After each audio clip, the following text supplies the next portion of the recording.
what has to be done is people should investigate the educational system of the Venus Project, what it offers.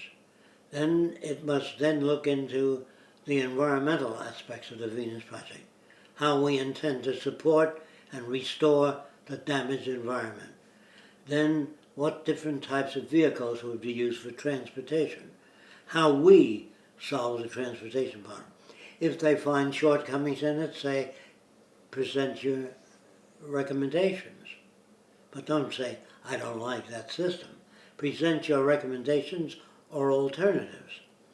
If you want people to be safe in swimming, safe from sharks, you really don't have to make a swimming pool any deeper than 5 feet. You can swim in 5 feet of water. It's hard to drown. If you can't make it, you can reach bottom. And children's pools would be shallow, and you can swim in it. You can't drown in it. Why is it? I isn't that I like shallow pools. If children have difficulty, can't always see it. I think our friend's child was drowned because mother couldn't watch over her in the ocean. And she blamed the old man blamed the mother for not watching, and then they both blamed the lifeguard. You know, it's inadequate systems is what you're dealing with. Do you understand? I don't find lifeguards to submit new ways of watching over people on the beach. They're always a lifeguard. They never seem to innovate or make a life preserver connected to a cable that goes out to the drowning person. That's what they need, not the lifeguard grabbing them. They need this thing getting there faster. The lifeguard can only get there at a certain speed. So I would design a life raft that moved out very fast, stopped by proximity mechanisms, and then moved slowly toward the person so they can grab it. And if they can't grab it, you send human assistance on a vehicle out that way. Anyway, I've never heard of lifeguard associations making recommendations, except binoculars for the lifeguard to look around. But limited, very limited. Lifeguards are not trained as innovators. But if you bring innovators to the system and say, how can you innovate that system to make it more efficient? If a man is mechanical, he might make a life preserver connected to a cable. If he's electronic, into electronics, he would pick up distress in the water. You know, whatever it is. But I don't find academia to be critical of the political system. I don't find many opinions coming forth on how to modify our system so that we have less problems. I don't find that. Now, in books on politics, I don't think George Washington will be surprised at the decision-making today, because it's not that different. Benjamin Franklin or anybody else, our political system is based on opinions, projections, inadequacies, incompetence. That's why I say they would feel at home in this society, but they would not feel at home in the Venus Project. No politician would know how decisions are made. They wouldn't understand why our schools are the way they are. They wouldn't. Even if they came and visited the schools, they wouldn't understand. They wouldn't understand the nature of environmental reclamation, why it's done. And they wouldn't understand where you get the money to do environmental reclamations. If the earth is declared common heritage, that's the only way you can have access to anything. I can't understand if you have based all your decisions on how much will it cost, well, you wouldn't do anything, because everything costs a lot of money, except war. It makes a lot of money. It isn't that I want to direct the whole thing. I haven't gotten assistance from others on how to put up buildings faster that were that new. So I had to innovate all this shit because I didn't get anything from others. I'm not interested in doing all that. I'd rather have people capable of knowing when they see a ship, what is it you want? You want the whole cargo unloaded at a given place. You don't want to take off one container at a time. That's okay if different containers go different places and we got one ship. But in the future you must design automobile manufacturing in a certain region So you deliver metals to that region, not all over Detroit or wherever you have auto factories. You have automotive production in a given region. You know what I mean? With production lines. So you deliver more stuff, the same kind of stuff, to all the auto producers. Cows and farming would be in a region with farming canning factories nearby the farms, not 50 miles away. Do you understand what I'm saying? I don't know any other system.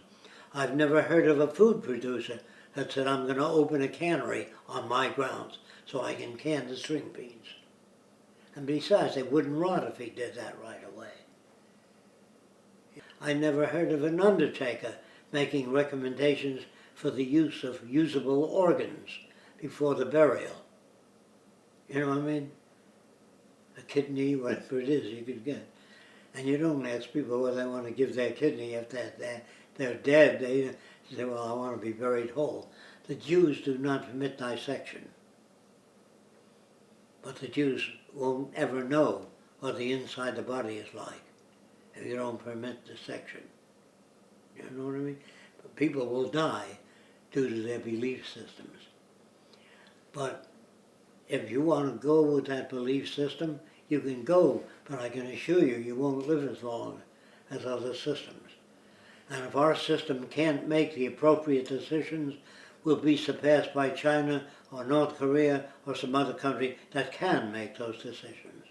I don't say they will, but we will be surpassed if we can't make the appropriate decision. So nature is the final eliminator, not Fresco. I don't eliminate people. If their insufficiency is every man for himself, then that society will run as long as evolution will permit it to run. You know, until the system is automated and they fall on their face. That doesn't mean social change will be made. It means people might die fighting each other and killing each other and riots because of different values. Unless there's something put out there that people can understand. I think I could sell the package, if not all the people, a great many people, enough to influence them. Because I don't come there as an American to get them to accept our value system as the only one. And you don't attack their customs. You wait till evolution passes, the need for customs of that kind. There are a group of Israelis that are interested in the Venus Project. But if I went to Israel, I'd be booed off the platform. The majority does not believe, does not lean towards science, you know what I mean? So I would try if I were invited, don't misunderstand me. If there were a big enough group in Israel, I would go there and talk to that group and tell them how to reach the other group. If I talk to the other group, I need 3 days, not 1 hour lecture. I never came up with ideas because academicians approved it. I came up with them trying to find a working solution. Academia doesn't know how to stop wars. Academia doesn't know how to ask, what is the bomber for? They don't seem to do that. That's why I don't respect them. If they understand my direction, that's more important than being a member of academia. And people would say to me, are there any great people that accept the Venus Project? There's something the matter with them. They have a low self-sufficiency. If the great man says it's a good idea, they'll follow it. I don't want that kind of shit. Do you understand? If you say, are there any famous people that accept the Venus Project? Not that I know of. Because you will then go along, because Einstein said it was okay. What about you? Bill Gates. If you understand what I'm talking about, you say it's okay, even though the world doesn't agree with you. The guys in the old days that believed the earth was round must have had a very rough time with academia. I think it was academia that burnt them. It's academia today that can cut you off. That can say the man's completely unqualified, never went to MIT, has no record of achievement in this world. This is all true, but that doesn't mean anything. What means something is that people understand that if you don't take care of the environment, you lose it. That isn't difficult, but it may be. I guess the experts know what they're doing. Let's leave it to politicians. At least they know what they're doing. I don't believe they even know what they're doing. I don't believe they have the slightest idea of what they're doing. I believe they're academicians that believe one opinion is as good as another.